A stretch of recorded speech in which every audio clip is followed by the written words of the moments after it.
तो आज हम लोग 13 सितंबर को जो पेपर हुआ नीट 2020 का, उसके हम लोग पहले पोर्शन में केमिस्ट्री को डिस्कस कर लिए थे। और आज हम लोग फिजिक्स डिस्कस करने जा रहे हैं। और आपको बताएं कि फिजिक्स की पेपर जो है पिछले कई सालों की तुलना में इस बार के नीट के पेपर का फिजिक्स का पेपर जो लेवल दिया गया था वो काफ़ी बेसिक लेवल दिया गया था। मतलब ना तो बड़ा कैलकुलेशन था और ना ही उसमें काफ़ी ज़्यादा कंसेप्ट लगाना था। मतलब कुछ तो क्वेश्चन ऐसे थे जो कि डायरेक्ट आप फॉर्मूला रखिए आंसर मिल जाएगा। कुछ क्वेश्चन ऐसे थे उसमें कि डायरेक्ट फॉर्मूला को पूछ लिया गया था। ठीक है, एकदम बेसिक बेसिक लेवल के कंसेप्ट के आपके इसमें क्वेश्चन फिजिक्स के डाले गए हैं, जिसमें लगभग अगर आपको एवरेज दिखा जाए तो उसमें से कम 30 से 35 क्वेश्चन ऐसे हैं जिनको मतलब आपको सोचने की ज़्यादा जरूरतें नहीं है। लग ही नहीं रहा है कि वो नीट का पेपर है जो पहले लेवल दिया जाती थी। अब इस बार का पेपर में पता नहीं ऐसा क्या किया गया। उम्मीद किया गया था कि लॉकडाउन चल रहा है, काफ़ी एग्जामिनर को अधिक टाइम मिलेगा तो पेपर को काफ़ी डिफिकल्ट बनाएंगे, लेकिन बिल्कुल उल्टा हुआ। और ऐसा होता भी है आमतौर पर, जब हम लोग सोचते कुछ और है और नीट के जो पेपर सेटर होते हैं वो कुछ और सोच के पेपर बना देते हैं। भले इस बार सेटें काफ़ी अलग अलग आई हैं लेकिन उससे कोई फर्क नहीं पड़ता। सारे सेट के क्वेश्चन देखा गया तो लगभग लगभग में, क्योंकि 4 सेट के क्वेश्चन तो बिल्कुल सेम है, तो ध्यान रखेंगे इसमें जो क्वेश्चन पेपर का पैटर्न है वो क्वेश्चन पेपर के पैटर्न में बिल्कुल आपको आसान तरीके से बनाया गया है। हम केमिस्ट्री के पेपर डिस्कस किए हैं, अगर आप लोग नहीं देखे होंगे तो इसमें नीचे लिंक दिया गया है, आप उसमें केमिस्ट्री का भी देख सकते हैं। उसमें आपका हम पूरा 2 पार्ट में इस फिजिक्स के पेपर को भी हम कोशिश करेंगे 2 पार्ट में सॉल्व करें, क्योंकि बड़ा लेक्चर हो जाएगा तो आप लोग को दिक्कत होगा, देखने में बोरियस लगेंगे अगर लंबा बहुत ज़्यादा लेक्चर होता है। साइकोलॉजिकल इफेक्ट पड़ता है इससे। तो इस फिजिक्स के पेपर को भी हम 2 पार्ट में सॉल्व करेंगे। इसके बाद हम तुरंत बायो का पेपर, पूरा जो 80 क्वेश्चन है बायो का, हम कोशिश करेंगे कि उसको भी, चूंकि सारे क्वेश्चन को बोर्ड पे लिखना पड़ता है और क्वेश्चन जो होते हैं फिजिक्स केमिस्ट्री के छोटे छोटे क्वेश्चन लिखे जाते हैं, बायो क्वेश्चन थोड़ा बड़े बड़े होते हैं तो इसलिए थोड़ा टाइम लगेगा उसको कंप्लीट करने में। लेकिन हम कोशिश करेंगे कि आज एक से 2 दिन में बायो की भी पूरी 80 क्वेश्चन का हम डिस्कशन कर देंगे। क्योंकि बायो के क्वेश्चन को डिस्कशन करने में एक चीज का होता है कि उसके चारों ऑप्शन को डिस्कस की जाती है, ये गलत है तो क्यों गलत है। ठीक है, तो उसमें थोड़ा सा टाइम लगता है। बायो के पेपर को तो उसमें थोड़ा बड़ा होगा, उसका 3-4 पार्ट बनेगा। लेकिन फिजिक्स वाले को हम अभी आज डिस्कस करते हैं। आप देखिएगा कुछ क्वेश्चन ऐसे हैं जिन क्वेश्चन को आपको पेन भी नहीं उठाना है, विदाउट पेन उठाए आप क्वेश्चन को सॉल्व कर लेंगे। जैसे में अगर आप क्वेश्चन देखिए, पहला क्वेश्चन देखिए, कह रहा है कि which of the following Bohr model is not valid. अगर केमिस्ट्री, आप बायो के स्टूडेंट हैं तो आपको अच्छे तरीके से केमिस्ट्री की नॉलेज होगी। ये मॉडर्न फिजिक्स का क्वेश्चन है। आप बिल्कुल बिना दिमाग लगाए आप सोच सकते हैं कि बोर मॉडल जो होता है सिर्फ उनके लिए एप्लीकेबल होता है जो सिर्फ सिंगल इलेक्ट्रॉन होते हैं। क्योंकि आपको पता है ना कि सिंगल इलेक्ट्रॉन जंप करता है, एक ऑर्बिटल से दूसरा ऑर्बिटल में जाता है, लोअर एक्साइटेड से लोअर स्टेट से यानी ग्राउंड स्टेट से एक्साइटेड स्टेट में जाना। तो वो आप इस चीज के लिए आप कंसेप्ट, हमेशा एक कंसेप्ट याद रख लो। अगर आप नीट के प्रिपरेशन वाले हो तो आपको सिर्फ एक कंसेप्ट याद रखना है कि Bohr model is only applicable for one electron. ये सिर्फ एक इलेक्ट्रॉन के लिए एप्लीकेबल होता है, एक से अधिक इलेक्ट्रॉन होगा तो बोर मॉडल एप्लीकेबल नहीं होगा। ठीक है, अब जरा ऑप्शन ढूंढो। कह रहा है हाइड्रोजन एटम। हाइड्रोजन एटम के पास जाहिर सी बात है कि एक इलेक्ट्रॉन होता है। Single ionize helium, H helium 2 होता है और उसमें से एक इलेक्ट्रॉन बाहर निकल गया तो लास्ट में कितना इलेक्ट्रॉन बच गया? एक इलेक्ट्रॉन बच गया, यानी इसके लिए भी एप्लीकेबल हो जाएगा। फिर कह रहा है कि ड्यूट्रॉन। ड्यूट्रॉन ऑलरेडी जो हाइड्रोजन के जो होते हैं वो क्या होता है? हाइड्रोजन का अपरूप होता है, प्रोटियम, डाइट्रियम, ट्यूट्रियम। तो वहां ड्यूट्रॉन जो हमारे पास होता है ये भी जो है उसके पास एक इलेक्ट्रॉन होता है। तो 3 ऑप्शन तो सही है। फिर कह रहा है कि सिंगल आयोनाइज नियॉन। नियॉन का एटॉमिक नंबर जो होता है, हाइड्रोजन, हीलियम, लिथियम, ब्रोमियम, नियॉन जो फर्स्ट क्या होता है, इनर्ट श्रेणी का सेकंड मेंबर होता है। हीलियम के बाद नियॉन होता है। आउटर मोस्ट में इसके 10, माने कि ये पूरे एटॉमिक नंबर 10 होते हैं, आउटर मोस्ट में इसके 8 इलेक्ट्रॉन होते हैं। तो इसमें एक से अधिक इलेक्ट्रॉन मिला तो सीधी सी कंसेप्ट बताओ, इसमें कोई पेन उठाना है? सीधा उठाओ। कहा कि नॉट वैलिड, तो नॉट वैलिड को आपको ढूंढ निकालना है यहां से। जब नॉट वैलिड आपको पूछा तो ऐसी स्थिति में क्या कि वैसे एलिमेंट या वैसे जिसके पास आउटमोस्ट क्या हो, सिर्फ एक इलेक्ट्रॉन हो। तो एक इलेक्ट्रॉन हाइड्रोजन में है, हीलियम में है, क्योंकि एक इलेक्ट्रॉन यहां से निकल गया तो हीलियम आयोनाइज है। ड्यूट्रॉन है, यही इसमें क्या है, एक से अधिक इलेक्ट्रॉन है। तो ऑप्शन कौन सा सही हो गया? फर्स्ट। तो आप मार्क कर लो 36 का पहला आंसर। दूसरा क्वेश्चन कह रहा है कि the ratio of contribution made by the electric field and magnetic field. अब देखो दोनों की रेशियो निकालोगे तो कह रहा है कि इलेक्ट्रिक फील्ड होता है 1/4 ई स्क्वायर, ठीक है, और जो मैग्नेटिक फील्ड की जो हमारे पास होता है उसकी फॉर्मूला होता है 1/4 B square upon mu naught, ठीक है। यहां से अब दोनों की रेशियो निकालोगे तो क्या होगा, देखो तो ये इसका इक्विवेलेंट होता है यहां पे सी एस पी, तो इन दोनों की जब रेशियो निकालोगे तो कितना आएगा 1:1। देखिए दोनों क्वेश्चन में कहां थोड़ी सी भी अगर डिफिकल्टी आपको दिखाई दे तो बताइए, ठीक है। अब उसके बाद तीसरा क्वेश्चन हमारे पास दिया गया है कि the Brewster angle of the IB, Brewster angle IB को रिप्रेजेंट किया गया फॉर या इंटरफेरेंस शुड बी। अब देखो कितना अच्छा क्वेश्चन है ये, अगर हमने पढ़ा होगा आपको तो पढ़े होंगे कि tan IB equal to mu B, पढ़े हो tan IB इक्वल टू होता है म्यू बी। तो मतलब जो हमारे पास जो ब्रेस्टर एंगल होता है इसकी वैल्यू जो होती है वो 1 से ये म्यू से छोटा होता है, जो कि कितना 90 डिग्री, सॉरी म्यू से छोटा होता है, और ये जो म्यू जो होता है वह इनफाइनाइट से छोटा होता है। ये रिलेशनशिप आपको फिजिक्स में पहले पढ़ाई जाती है कि म्यू से जो होता है जो वैल्यू होती है वो आईबी की जो वैल्यू म्यू से जो होता है छोटा होता है, और म्यू जो होता है वह इनफाइनाइट से छोटा होता है। अब जरा बताओ tan के रिलेशनशिप के साथ काम कर रहा है, tan की किस वैल्यू में 1 होता है, मतलब कि tan 45 डिग्री की वैल्यू होती है 1, ठीक है। इसके साथ है म्यू और साथ में क्या है इनफाइनाइट है। तो अब इसको अगर रिलेशनशिप लोगे तो यहां पर अगर आईबी रखोगे तो कितना लिखोगे tan 45 डिग्री tan आईबी, और किस वैल्यू पर इनफाइनाइट होता है तो tan 90 डिग्री पर इनफाइनाइट वैल्यू होता है। क्योंकि तीनों में tan है तो आप इसको लिखोगे तो लिख सकते हो 45 डिग्री आईबी, और ये क्या 90 tan 90 की वैल्यू कितना इनफाइनाइट। अब जरा बता दो इसमें से कोई ऐसा कुछ जो हमारे पास tan 90 की वैल्यू यहाँ पे 45 डिग्री, यहाँ आईबी और tan 90 की वैल्यू यहाँ अगर 90 रखते हो क्योंकि tan 90 की वैल्यू क्या होती है इनफाइनाइट होती है। तो अब जरा सोचो tan आईबी जो है वो म्यू बी के बराबर है, तो म्यू की जगह पर हम क्या रखें tan आईबी रखें, यहाँ पर 1 की जगह पर tan 45 tan इनफाइनाइट की वैल्यू tan 90 की वैल्यू कितना इनफाइनाइट। इसी को हम क्या किए हैं इसको सजा दिए 1 tan 45 म्यू tan आईबी और इनफाइनाइट tan 90 डिग्री, ये रिलेशनशिप होता है, ठीक है। अब बताओ 45 डिग्री tan आईबी और 90 डिग्री, इसमें से कोई ऑप्शन ऐसा मैच कर रहा है 45 degree tan IB, I think third option. कितने बड़े बड़े क्वेश्चन है, ठीक है। चलो इसको बना लो। चलिए क्वेश्चन नंबर 139 कह रहा है कि cylinder containing hydrogen gas at the pressure, कितना प्रेशर दिया गया है 249 किलो पास्कल। ध्यान रखेंगे यूनिट पर विशेष ध्यान देखेंगे, क्योंकि जब भी हम डाटा रखेंगे तो सारे के सारा वैल्यू तब हम उसी डाटा पर रखेंगे। तो ये फिजिक्स के क्वेश्चन सॉल्व करते समय सबसे इंपॉर्टेंट चीज उसके डाटा रखने की उसकी यूनिट होती है, ठीक है।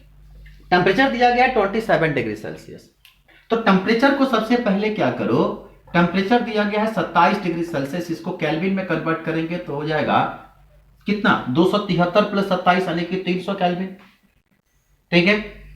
प्रेशर दिया गया हमारे पास कितना P दिया गया है 249 किलो पास्कल, ठीक है। और कुछ दिया गया R की वैल्यू दिया गया जूल पर किलोग्राम में, चलो वो डाटा सही है हमारे पास, जूल पर मोल पर केल्विन में दिया गया, इसे टेम्परेचर को हम केल्विन में कन्वर्ट कर लिए। फॉर्मूला होता है रो प्रेशर मास अपॉन, देखिए प्रेशर मास और क्या चीज गैस कांस्टेंट R, ठीक है, और इतना कितना गैस कांस्टेंट R और टेम्परेचर T, बस सिर्फ इतना फॉर्मूला याद रखना, rho P into M upon RT। P का वैल्यू कितना दिया गया है, प्रेशर डायरेक्ट आप दिया गया है 249 दिया गया है किलो पास्कल में, ठीक है। तो किलो पास्कल है तो इसको जब इसको कन्वर्ट करेंगे तो क्या करेंगे 249 और इंटू कितना 10 टू द पावर 3, फिर उसके बाद क्या है मास दिया गया, मास कितना हाइड्रोजन का 2 इंटू 10 टू द पावर -3, और R की वैल्यू कितना दिया गया है 300 केल्विन, सॉरी R की वैल्यू दिया गया है 8.3 जूल पर मोल पर केल्विन, और टेम्परेचर कितना 300। सॉल्व कर लो इसको, जब आप इसको सॉल्व करोगे यहां से ये तो कैंसिल हो जाएगा, उसके बाद इससे मल्टीप्लाई करना और सॉल्व करोगे तो इसकी वैल्यू करीब करीब जो होती है इसकी, जब आप इसको सॉल्व करोगे तो ये आएगा 0.2 kg पर मीटर क्यूब। ये आंसर। ठीक है, अब देखो कह रहा है कि नेक्स्ट क्वेश्चन कह रहा है कि अरे incident at the an angle of incident I on the surface of a small angle with prism A emerges normally from the opposite surface। ठीक है, नॉर्मल कब अपोजिट सरफेस पर निकलता है? जब प्रिज्म काफी थिन होता है। थिन प्रिज्म के कंसेप्ट में क्या होता है कि अगर प्रिज्म, पहले कहा कि ये प्रिज्म है और उसका एंगल जो है ए है, ठीक। जब प्रिज्म काफी थिन होता है तो ऐसी स्थिति में एंट्री तो करेगा, लेकिन यहां से क्या होगा कि जब ये रोटेट करेगा और सीधा निकल जाता है, मतलब कि इसमें जो रिफ्रैक्शन एंगल होता है काफी कम होता है। कब? जब थिन प्रिज्म होता है तब। ठीक है, तो जब आप इसका क्या कहते हैं परपेंडिकुलर होगा, तो ऐसी स्थिति में क्या होगा कि ये जो हमारे पास एंगल देखेंगे तो ये इंसिडेंट एंगल और ये क्या रिफ्लेक्टेड एंगल है। ठीक है, ये आपका प्रिज्म ए है, तो जो रिफ्लेक्टेड एंगल होगा, मान लीजिए किसको अगर हम आर माने, लेकिन चूंकि लगभग इंसिडेंट सरफेस बराबर है तो इसीलिए किसके बराबर है, ए के बराबर इसको हम ले लें। तो अब जरा समझिए कि क्या निकलेगा। ठीक है, अब जरा सोचिए कि ऐसी स्थिति में जब हम रिलेशनशिप निकालते हैं तो रिलेशनशिप निकलता है क्या चीज, जो हमारे पास सरफेस की वैल्यू काफी कम है, तो ऐसी स्थिति में हम क्या निकालेंगे साइन आई, और साइन आई जो होता है यानी कि जो 1 इंटू साइन आई किसका इंसिडेंट का is equal to mu sine R. ठीक है, अब देखो दोनों की तरफ चूंकि साइन आई साइन दोनों आपस में क्या है अगर कॉमन है, तो ऐसी स्थिति में आप लिखोगे आई इज इक्वल टू क्या म्यू इंटू आर। ठीक है, और चूंकि आर जो है हमारे पास जो रिफ्लेक्टेड एंगल हो चूंकि प्रिज्म एंगल के लगभग बराबर, क्योंकि काफी थिन प्रिज्म है, तो ऐसी स्थिति में क्या हो जाएगा I is equal to mu into E. या आपको ज्यादा दिक्कत हो रहा है तो रिफ्लेक्टिव इंडेक्स हमारे पास, तो इसको एक सिंपल तरीके से आप याद रखेंगे कि साइन आई जो होता है वह साइन आर के बराबर होता है, तो क्या हो जाएगा sine I equal to sine R, तो यहां से इसके इंसिडेंट एंगल जो है वह रिफ्लेक्टेड एंगल के बराबर हो गया। क्योंकि काफी थिन प्रिज्म है, तो ऐसी स्थिति में रिफ्लेक्टेड एंगल जो होता है वह प्रिज्म एंगल के बराबर हुआ, तो क्या होगा ऐसी स्थिति में हमारे पास कितनी वैल्यू आ जाएगी I equal to mu R, R की वैल्यू क्या जो रिफ्लेक्टेड एंगल है वो इंसिडेंट प्रिज्म एंगल के, तो म्यू इंटू ए, तो I equal to incident angle equal to क्या म्यू इंटू ए, ये आपका ये रिलेशनशिप है। तो काफी सिंपल क्वेश्चन है, काफी डिफिकल्ट क्वेश्चनों में से ये नहीं आते हैं। ठीक है, बना लो। चलिए अब देखिए क्वेश्चन नंबर हम 141 यानी 141, 142, 143, 144, 145, इसमें हम कुल मिलाकर 5 क्वेश्चन लिखे हैं। ठीक है, थोड़ा गौर से समझिएगा, थोड़ा कॉम्प्लिकेटेड है पर हम एक एक करके बनाते चलेंगे और उसको मिटाते चलेंगे। कह रहा है कि two cylinder A and B are the equal capacity connected to the each other via. अब एक स्टॉप कॉक के माध्यम से, मतलब 2 सिलेंडर है, गैस सिलेंडर है, उसको क्या किया गया है कि एक दूसरे से कनेक्ट किया गया है। ठीक है, अब कनेक्ट करने के बाद उसमें एक आइडियल गैस स्टैंडर्ड टेम्परेचर और प्रेशर पर भरा गया है। ठीक है, अब ध्यान रखना ए जो है वो फुल, ए में जो गैस भरा हुआ है और बी जो है वो पूर्ण रूप से खाली है। अब जरा सोचो, अगर मान लो कि आप कभी गैस सिलेंडर भरते हुए देखे होंगे, तो ऐसी स्थिति में क्या होता है कि जब 2 सिलेंडर आपस में कनेक्टेड है, एक जो है आइडियल गैस उसमें भरा हुआ है, दूसरे जो है खाली है, और एक दूसरे को कॉर्क के माध्यम से हम लोग रोक के रखे हुए हैं। जैसे ही कॉर्क को हटाएंगे तो हटाने के बाद क्या होगा कि काफी प्रेस, मतलब कि गैस जो होगा दूसरे सिलेंडर में एंट्री करेगा, तो वहां एंट्री कराने के लिए ना तो आपको हीट देनी पड़ेगी, ना तो टेम्परेचर क्या हो गया 0 हो गया। जब टेम्परेचर 0 हो गया तो ऐसी स्थिति में क्या होता है आइसोथर्मल हो गया। ठीक, और जब टेम्परेचर 0 हो गया तो उस स्थिति में हम तो हीट देंगे नहीं कि तुम दूसरे जगह पे जाओ वर्क डन करने के लिए, उसमें हमको हीट देना नहीं पड़ेगा, पहला कंसेप्ट। दूसरा चीज जो होता है कि उसको काम कराने के लिए भी हमको किस तरह की कोई एनर्जी, यानी कि यहां पर वर्क डन भी क्या होगा, मतलब कि पहली चीज कि दिए गए वर्क डन हमारे पास 0 होगा और हीट भी क्या होता है 0 होता है, तो जहां हीट 0 होता हुआ आइसोथर्मल होगा और जहां वर्क डन 0 होगा वो क्या होगा एडियाबेटिक प्रोसेस होगा। तो इसमें मोस्ट प्रोबेबल जो है आंसर वो एडियाबेटिक आंसर होना चाहिए, क्योंकि कभी कभी आइसोथर्मल भी इसका आंसर हो सकता है और एडियाबेटिक भी हो सकता है। तो इसमें जहां तक हमको लग रहा है कि इसमें दोनों ऑप्शन सही है। ठीक है, तो इसमें या तो आइसोथर्मल होगा या तो एडियाबेटिक होगा, तो इसमें दोनों ऑप्शन जहां तक हमारे कंसेप्ट से लग रहा है कि सही है। ठीक है, चलिए इसके बाद कह रहा है कि next question the energy equivalent 0.5 gram. Albert Einstein का इक्वेशन याद रखो, E बराबर क्या होता है mc² याद है ना फॉर्मूला, E बराबर mc स्क्वायर।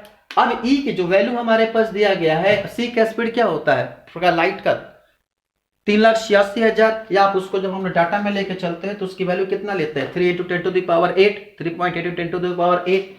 E का M का वैल्यू दिया गया है हमारे पास कितना 0.5 ग्राम और 3.8 × 10⁸ का स्क्वायर। सॉल्व कर दो, जो डाटा तुम्हारे पास आएगा वो क्या होगा, इसका आंसर होगा।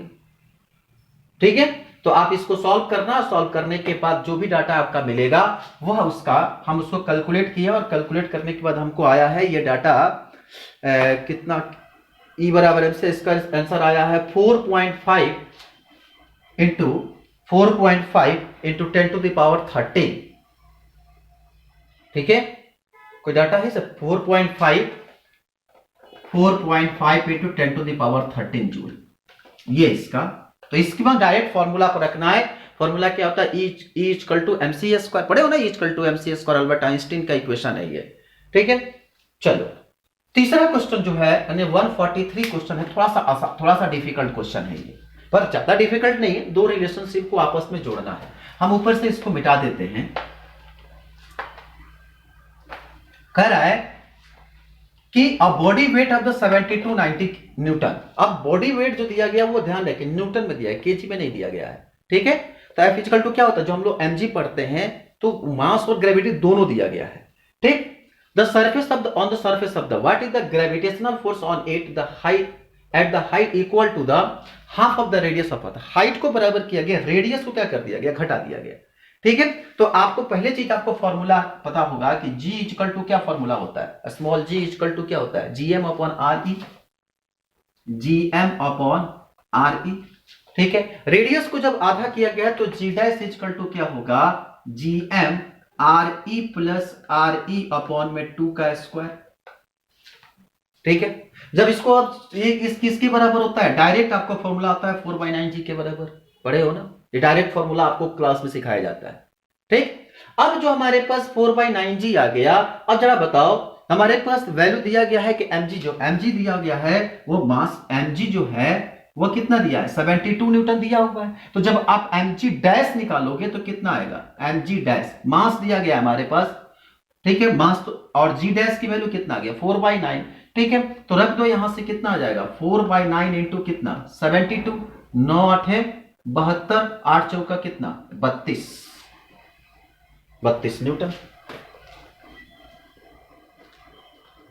ठीक है, थर्ड क्वेश्चन दिया गया है कि ये 43 हो गया। 44 क्वेश्चन दिया गया है कि solid which have the negative temperature coefficient the resistance are. आप इतना याद रखना, कभी कभी कुछ क्वेश्चन जो होते हैं ना बड़े अजीबोगरीब क्वेश्चन पूछ ले जाते हैं। देखो ऐसे क्वेश्चन जब आप पढ़ते हो तो इसमें दो तरह के आंसर आपको दिखाई देते हैं।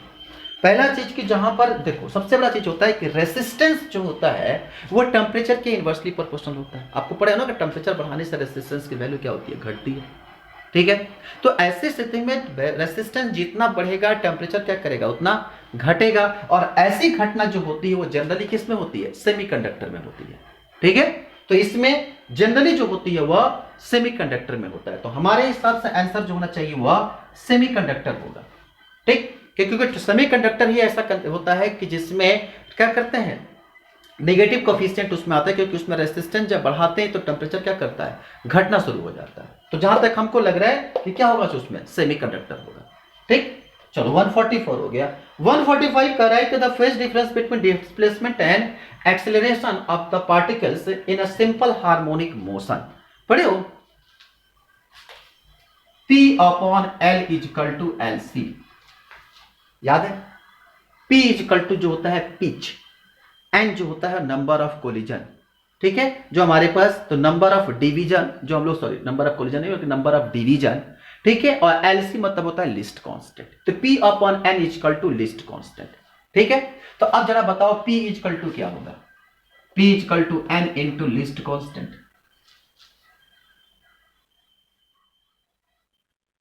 ठीक है, अब जरा समझो, लेकिन इसमें एक चीज और आपको बताएं, आपको इसकी जरूरत नहीं पड़ेगी। आप एक काम करो, आप इसकी सिंपल तरीके से एक फॉर्मूला याद रखो कि कह रहा है कि सॉलिड विच आर द, क्योंकि हम लोग कभी कभी क्वेश्चन को जो है ये पीएलसी जो होता है खासकर स्क्रू गेज में उस फॉर्मूला को लगाते हैं, यहां पे लगाएंगे तो हमको फेज डिफरेंस निकालना है, हमने फॉर्मूला गलत लगा दिया। कहा कि the phase difference between simple displacement and the acceleration of the particles in the simple harmonic motion. इसमें इतना याद रखो कि जो भी हमारे पास डिस्प्लेसमेंट और एक्सेलरेशन होता है एक दूसरे के हमेशा अपोजिट होता है, ठीक है। एक्सेलरेशन और डिस्प्लेसमेंट जो होता है वो हमेशा दूसरे क्या होता है, अपोजिट होता है। तो ऐसी स्थिति में इसमें सिर्फ और सिर्फ जो होगा जब डिस्प्लेसमेंट होगा तो जिसमें रेंज जो होते हैं वह क्या होता है, पाई रेडियन के बराबर होता है। ये कई बार इसको हम लोग डायरेक्ट थ्योरम में भी आपको लिखवाया जाता है कि एक्सेलरेशन और जब इसकी फेज डिफरेंस जो होती है वो काफी एक्सेलरेट डिक्रीज करने लगता है, तो ऐसी स्थिति इनके बीच में डिस्प्लेसमेंट जो होते हैं वो पाई रेडियन के बराबर होते हैं, ठीक है। तो ये कई बार इसको क्या किया जाता है कि हम लोग एज ए कंसेप्ट में लिखवा देते हैं, तो इसको आप याद रखना। अभी जो हम पीएलसी का कंसेप्ट है, हम अभी स्क्रू गेज का जो कंसेप्ट है उसमें खासकर ये पूछा जाता है, ठीक है। तो इसको आप इसे एज ए कंसेप्ट के रूप में आप याद रखना कि फेज डिफरेंस और एक्सेलरेशन जो होता है खासकर सिंपल हार्मोनिक मोशन का वो हमेशा जो होता है वो पाई रेडियन के बराबर होता है। चलिए नेक्स्ट क्वेश्चन दिया गया कि screw gauge has a least count. देखो ये क्वेश्चन यहां मिल गया, जो list count of the 0.1 millimetre तो दिया गया। अभी हमने फॉर्मूला आपको तुरंत कुछ देर पहले पढ़ाया था कि P upon N is equal to least count, ठीक है। तो यहां से P upon N is equal to least count, P जो होता है पिच, N जो होता है यहां पर जो नंबर ऑफ कितना दिया गया है आपको, देखो नंबर ऑफ डिवीजन कितना दिया गया 50, और कह रहा है कि ऐसी स्थिति में हमारे पास जब पिच और लिस्ट काउंट हमारे पास, तो कह रहा है कि जो नंबर ऑफ, अब यहां से आप जब निकालोगे तो P इज इक्वल टू क्या आएगा, list count into number of division N। अब जरा बताओ यहां से हमारे पास लिस्ट काउंट दिया गया है कि छोटे छोटे डिवाइडों में डिवाइड कर रहा है, तो यहां से कितना मिला, और N इज इक्वल टू दिया गया है इट्स सर्कुलर स्केल कितना दिया गया 0.01 मिलीमीटर। चूंकि डाटा को हमको हटाना ही नहीं क्योंकि आंसर भी हमारा किसमें दिया गया है, सारे के सारे डाटा जो है वह मिलीमीटर में दिया गया है। तो जब आप इसको कैलकुलेट करोगे तो कितना आ जाएगा, वहां से 2 जीरो गया तो आपको 2 जीरो निकलेगा तो 0.5 मिलीमीटर, यानी क्वेश्चन ऑप्शन नंबर 3, ठीक है। हाँ ये क्वेश्चन बड़ा अच्छा क्वेश्चन है क्योंकि ये क्वेश्चन जो है कई बार का बहुत बार एग्जामों में पूछे गए क्वेश्चन नहीं है। इसमें क्वेश्चन क्या कर रहा है कि कह रहा है कि एक गिटार है और जो कि 2 उसके स्ट्रिंग जो है, गिटार में जो स्ट्रिंग होते हैं वो 2 उसमें स्ट्रिंग जो है वो 2 अलग अलग मेटल के बने हुए थे, ठीक है। उसमें 2 मेटल सेम मटेरियल से बने हुए, ध्यान रखेंगे, ठीक है। ए और बी जो है दोनों सेम मटेरियल से बने हुए हैं और उसमें जो प्रोड्यूस हो रहा है and tune and produce beats of the frequency 6 hertz. मतलब कि जो मेटल है VA minus VB is equal to क्या 6 हर्ट्ज, ठीक है। तो ऐसी स्थिति में VA minus VB is equal to कितना आ गया 6 हर्ट्ज आ गया। अब जरा बताओ, कह रहा है कि ऐसी स्थिति में हमारे पास मिल गया, अब उसके बाद या इसका अगर दूसरा भी अगर कंसेप्ट सोचोगे तो क्या निकलेगा VB minus VA equal to 6 hertz. ये SHM के क्वेश्चन से पढ़े होंगे आप लोग, ठीक। अब हमारे पास मिल गया, अब दोनों ऑप्शन भाई किसका ज्यादा है किसका, लेकिन इसमें एक बात बोल रहा है when tension of B is slightly decrease then beats frequency increase by 7 hertz. जब हम घटाते हैं तो क्या कर रहा है, इसकी फ्रीक्वेंसी बढ़ रहा है, ठीक है। अब कह रहा है कि if the frequency of A is equal to कितना 530 हर्ट्ज, अगर मान लीजिए कि VA दिया गया है 530 तो VB कितना आएगा, यहां से आएगा 530 में से जब 6 घटाओगे तो 524 हर्ट्ज, और यहां पर अगर आप VA की वैल्यू रखोगे तो कितना आ जाएगा VA का वैल्यू रखोगे यहां पे, और जब VB निकालोगे तो कितना आएगा, यहां पे 530 रखोगे इधर जाएगा तो 6 जुड़ेगा तो कितना हो जाएगा 536 हर्ट्ज। अब तो क्लियर हो गया कि आंसर जो भी होगा या तो 524 होगा या तो 536 होगा, या तो 523 और 537 तो बिल्कुल नहीं होगा। अब ये दोनों कट गए, ठीक। अब कंसेप्ट पर लौट कर आओ, कहते हैं कि जैसे जैसे टेंशन डिक्रीज होता है तो टेंशन डिक्रीज होगा तो स्पीड भी क्या करेगा, घटेगा, और जब स्पीड घटेगा तो ऐसी स्थिति में इसकी फ्रीक्वेंसी भी क्या करेगी, घटेगी, क्योंकि फ्रीक्वेंसी जो होता है वह V/2L होता है। अब जरा समझो, तो ऐसी स्थिति में डायरेक्टली रिलेशनशिप होता है। अब जब जैसे ही हमारे पास जो होगा लेंथ अब घटेगा तो ऐसी स्थिति में इनके बीच का रिलेशनशिप क्या होता है, इनवर्स रिलेशन होता है। मतलब कि जैसे जैसे हमारे पास क्या होगा VB का वैल्यू घटेगा, फ्रीक्वेंसी क्या करेगा, बढ़ेगा, ठीक है, क्योंकि यहां से इसकी वीवी का रिलेशन जो होगा वो फ्रीक्वेंसी घटाने पर इसका क्या कहते हैं, वीवी की वैल्यू जितना घटेगा इसकी फ्रीक्वेंसी यानी कि जो फ्रीक्वेंसी होगा बिट्स फ्रीक्वेंसी क्या करेगा, बढ़ेगा। तो ऐसी स्थिति में हमारे पास अब यहां पे क्या होगा, अब जरा गौर समझिए। तो अगर यहां पे वीवी की वैल्यू यहां घट रही है, रूल क्या है कि घटेगा तो इसे क्या होना चाहिए, तो ऐसी स्थिति में वीवी की वैल्यू क्या होगी, घटेगी, तो हर्ट्ज फ्रीक्वेंसी क्या कर रहा है, बढ़ेगा। अब जरा बताइए यहां पे 6 हर्ट्ज से ये घट रहा है पर यहां पे फ्रीक्वेंसी क्या कर रही है, बढ़ रही है, लेकिन यहां वीवी क्या होना चाहिए, घटेगा, तो यहां बढ़ेगा। तो ऐसे कंसेप्ट में हमारे पास क्या जाएगा, जहां पर फ्रीक्वेंसी की वैल्यू हमारे पास लगातार क्या करेगी, घटेगी, यानी कि ऑप्शन कहां गया, 524 हर्ट्ज पर। ये थोड़ा सा कंसेप्चुअल क्वेश्चन है, जब आप शुरू में सब पढ़ते हैं तो उसमें केवल इनवर्स रिलेशन आप याद रखिए कि जितना जैसे टेंशन घटेगा तो वेलोसिटी क्या करेगी, घटेगी, फ्रीक्वेंसी क्या करेगा, घटेगा। तो जैसे जैसे आप फ्रीक्वेंसी घटेगा, जब आप छोटा इतना ही कंसेप्ट याद रखे हो तो बस इतना रखो कि जितना फ्रीक्वेंसी है, फ्रीक्वेंसी घट रहा है तो फ्रीक्वेंसी घट के कितना हो जाएगा, 524 हर्ट्ज हो जाएगा। आप अगर नहीं भी अगर कंसेप्ट याद है तो आपको बस सिर्फ एक लाइन याद रखना है कि जैसे जैसे क्या होगा कि फ्रीक्वेंसी यानी कि जैसे जैसे टेंशन घटेगा, वेलोसिटी घटेगा, तो फ्रीक्वेंसी क्या करेगा, उसका घटना शुरू होता है। गिटार बजाने वाले बड़े अच्छे तरीके से इसको बता सकते हैं। ठीक, चलो इसको बना लो। क्वेश्चन नंबर 48 कह रहा है कि two particles having the mass 5 kg and 10 kg respectively attached to the end of the rigid string. मतलब एक पार्टिकल जिसका मास 5 kg है और दूसरा जो है वह 10 kg है। ठीक है, कह रहा है कि a rod of the length 1 metre, कह रहा है कि एक रॉड है जो कि 1 मीटर के डिस्टेंस पर है। ठीक है, जो है वह 1 मीटर के डिस्टेंस पर है, attach to the end of the rigid rod of the length 1 metre, यानी कि यह डिस्टेंस कितना दिया गया है, इसका पूरा डिस्टेंस जो है वह 1 मीटर दिया गया है। ठीक है, नेग्लिजिबल मास मतलब कि रॉड का जो मास है उसको नेग्लेक्ट करना है। मतलब कि दो पार्टिकल्स है, दो पार्टिकल्स जिसका मास 5 kg और 10 kg है, उसको एक रॉड से अटैच्ड किया गया और रॉड के मास को नेग्लिजिबल मानना है। ठीक है, फिर कह रहा है कि the centre of the mass of the system of the from the 5 kg, ध्यान रखेंगे यहां से कैलकुलेट, मान लो अगर इसका सेंटर ऑफ मास अगर इसको मान ले, ठीक, तो यहां से यहां तक का जो डिस्टेंस हमें मान लो अगर इसे x मानना हो तो क्या निकालेंगे, x सेंटर ऑफ मास हमें कैलकुलेट करना हो तो क्या होता है, x centre of mass into कितना, हमारे पास इसकी डिस्टेंस कितनी है, किसका निकालना है, जिसका डिस्टेंस हम जब बड़े वाले से अगर निकालना रहता है छोटे वाले को तो चलते किधर से हम लोग, बड़े वाले की तरफ से, और बड़े वाले की तरफ किधर चल रहा है, छोटे तरफ से निकलते हैं। तो x centre of mass equal to क्या, 10 इंटू 1, डिस्टेंस कितना 1 अपॉन में टोटल मास 5 प्लस 10 कितना आ जाएगा, 10 अपॉन में 15, 5 दूना 10, 5 यानी 15, 2/3 यानी 0.67 मीटर। अगर इसको सेंटीमीटर में कन्वर्ट करना होगा तो कितना आ जाएगा, 67 सेंटीमीटर। ठीक है, दूसरा कह रहा है कि find the torque about the origin with the force of the 3J newton act on the particles which the position vector equal to 2K newton. अब आपको अगर टॉर्क का फॉर्मूला थोड़ा सा भी अगर याद होगा तो टॉर्क इक्वल टू क्या होता है, T इक्वल टू होता है, आप अगर आपको थोड़ी सी भी अगर फॉर्मूला का ध्यान अगर होगा तो वहां आप लोग पढ़ते हैं torque equal to R vector into F. ठीक है, अब आर जरा देख के बताओ, यहां पे अब एफ की वैल्यू दिया गया है 3J और पार्टिकल्स पे पोजीशन फैक्टर दिया गया है कितना, 2K, तो पोजीशन फैक्टर हो गया 2K और इंटू कितना 3J।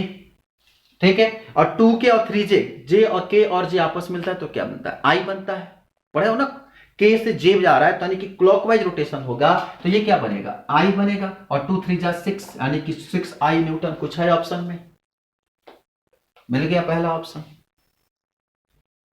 देख गौर से बताओ।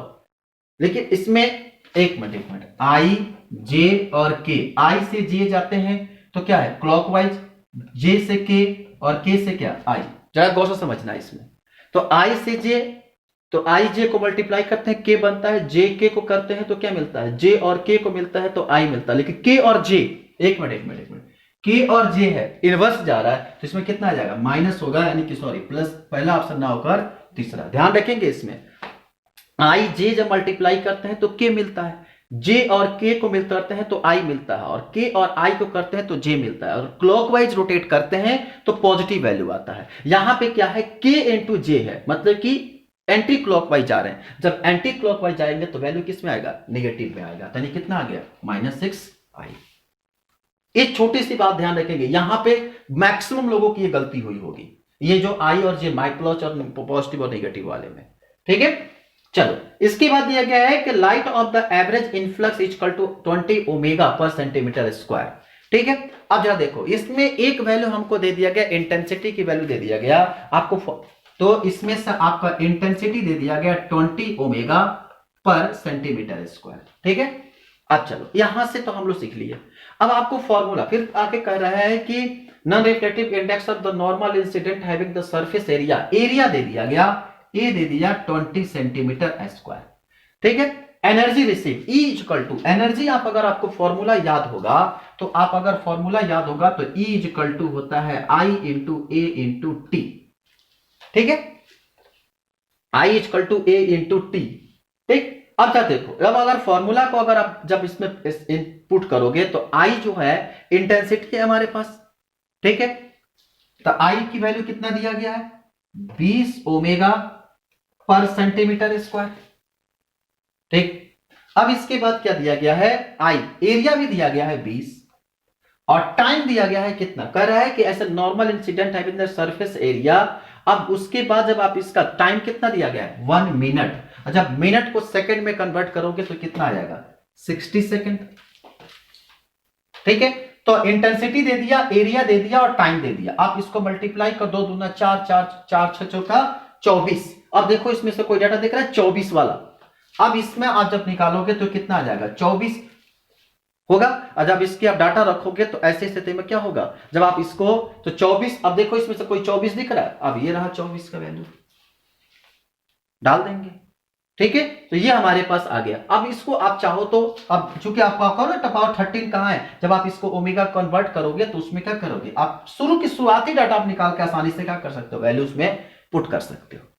ठीक है, अब इसको क्या करते हो, यहां से किलो जो सेंटीमीटर को मीटर में कन्वर्ट करो, फिर डाटा रखो। तो इसलिए स्टार्टिंग के डाटा रखे और बाकी आप यूनिट को हम चेंज नहीं किए हैं। जब आप यूनिट चेंज करोगे तो क्या होगा, इसकी पावर जब होगा, जब इसको ओमेगा को किलोवाट में जब कन्वर्ट करोगे तो फिर वो डाटा क्या करेगा, आसानी से हमको मिल जाएगा। तो इसलिए स्टार्टिंग में भी कुछ क्वेश्चन जो होते हैं स्टार्टिंग डाटा से भी मैच कर जाते हैं। ठीक, तो ये मिल गया हमको 24 मिल गया। जब 24 मिल गया तो हमारे पास बाकी यूनिट सारे के सारे क्या है, सेम है, बस लगा देंगे ऑप्शन। चलो इसको बना लो। चलिए अब 151 क्वेश्चन कर रहा है कि एक स्फेरिकल कंडक्टर है जिसका रेडियस दिया गया है 10 सेंटीमीटर। ठीक है, और उसके बाद कह रहा है कि उसके चारों तरफ से चार्ज डिस्ट्रीब्यूशन यूनिफॉर्मली दिया गया है और मैग्नीट्यूड इलेक्ट्रिक फील्ड निकालना है कहां से, at the point of 50 centimetre the centre of the sphere. अब जरा समझो, कह रहा है कि यहां पे ये एक कंडक्टर है और इसके चारों तरफ जो है वो चार्ज की डिस्ट्रीब्यूशन यूनिफॉर्मली की गई है। ठीक है, कहा कि इसके सेंटर से जो है वो 15 सेंटीमीटर के डिस्टेंस पर रखा गया है। कह रहा है कि 15 centimetre centre of the sphere, कितना इलेक्ट्रिक फील्ड होगा। अब जा समझो, यहां से सेंटर से 15 सेंटीमीटर के दूर पर इसके इलेक्ट्रिक फील्ड क्या होगा। तो फॉर्मूला क्या होता है, E इक्वल टू के क्यू 1/4 पाई एप्सिलॉन नॉट को हम लोग के बोलते हैं। ठीक है, तो के क्यू अपॉन कितना, आर स्क्वायर। अब रख दो वैल्यू, के की वैल्यू हमारे पास ऑलरेडी 1/4 पाई एप्सिलॉन नॉट का वैल्यू दिया गया है कितना, 9 इंटू 10⁻⁹ न्यूटन मीटर स्क्वायर पर सेंटीमीटर स्क्वायर। ठीक है, फिर उसके बाद क्यू, चार्ज की वैल्यू कितनी दी गई है, 3.2 इंटू 10⁻⁷ सॉरी -7 कूलम्ब दिया हुआ है। नीचे आर, रेडियस कितना दिया गया है 15 सेंटीमीटर, सेंटीमीटर कन्वर्ट करोगे मीटर में तो कितना आ गया 0.5 मीटर का स्क्वायर। ठीक है, तो कितना आ गया, के क्यू अपॉन, डायरेक्ट फॉर्मूला है, इसमें कोई ज्यादा लफड़ा नहीं है। इसको सॉल्व करना और जैसे सॉल्व करोगे तो सॉल्व करने के बाद आएगा, इसकी वैल्यू आएगी 1.28 इंटू 10⁻। आप ध्यान रखेंगे इसमें सारे के सारे 1.28 हैं, इसलिए कैलकुलेशन करते समय विशेष ध्यान देखना।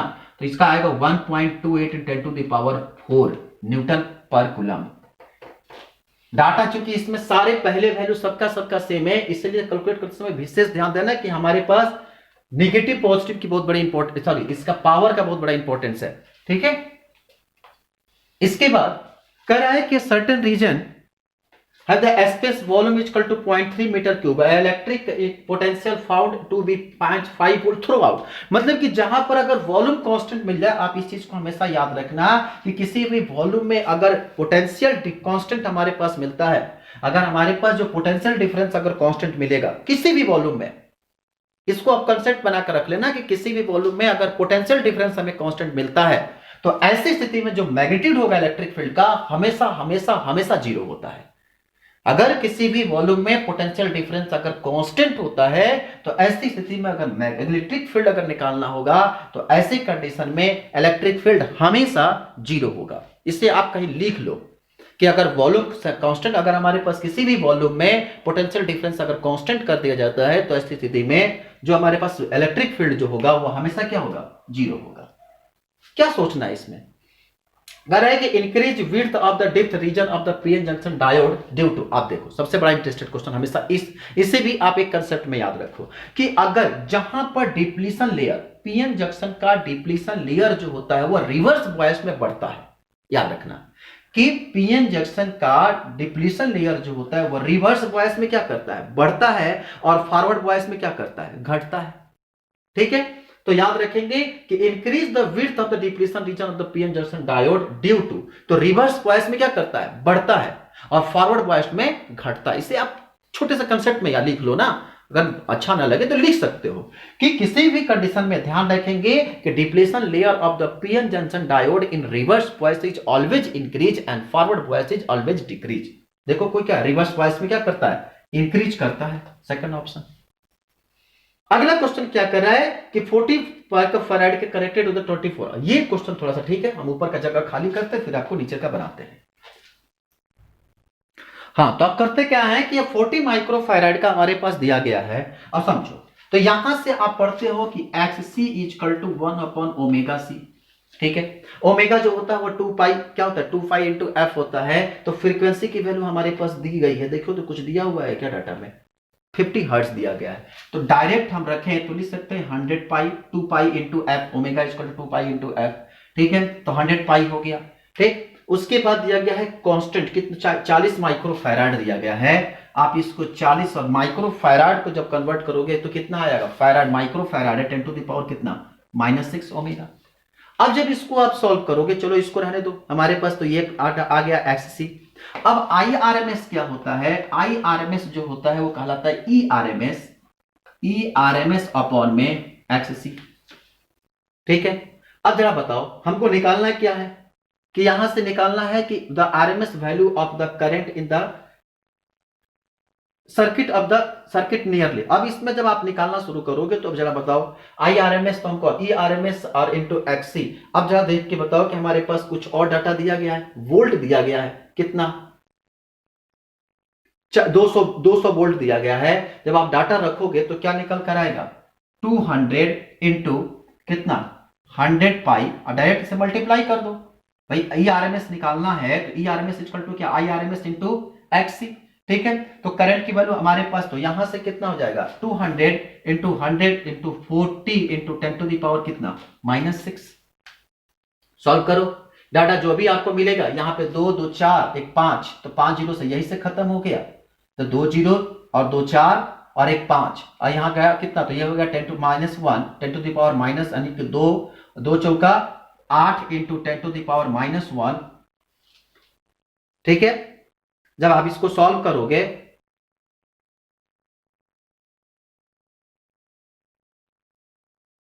सॉरी, यहां से आप इसकी वैल्यू को क्या करो, रख दो। तो यहां से जब आप वैल्यू रखोगे तो आप उसका सॉल्व करो, तो यहां से पूछा गया है कि करंट IRMS निकालना है।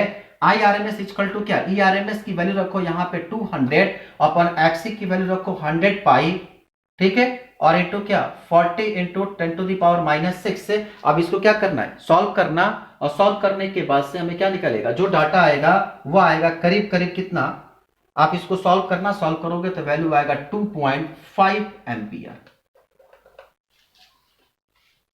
ठीक है, तो यह बड़ा आसान क्वेश्चन है, बहुत ज्यादा डिफिकल्ट क्वेश्चन नहीं है। चलिए यहां तक तो हम लोग 154 क्वेश्चन तक कवर कर लिए। अब इसके बाद है 155 क्वेश्चन।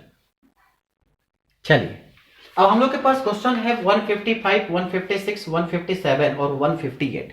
ये तीनों चारों जो क्वेश्चन आपको मिले हैं ये बड़े अच्छे क्वेश्चनों में आते हैं। आपको बताएं कि the main free path of the gas with molecular diameter d and number of density n and can be express in. अब याद रखना कि फ्री पाथ के लिए ये फॉर्मूला पढ़ाया जाता है कि अगर फ्री पाथ होता है तो ऐसी स्थिति में ये सिर्फ इसको हम लोग एक फॉर्मूला सिखाते हैं कि जब भी फ्री पाथ कंडीशन होता है तो उसके लिए आप इसको फॉर्मूला के रूप में याद रखना, 1/2 पाई पाई का कहते हैं n पाई डी स्क्वायर, ये फॉर्मूला होता है। ठीक है, इसमें कोई ज्यादा कंसेप्ट नहीं लगाना है। फिर कह रहा है कि for resistor action which of the following statement is correct base. अब इस चीज को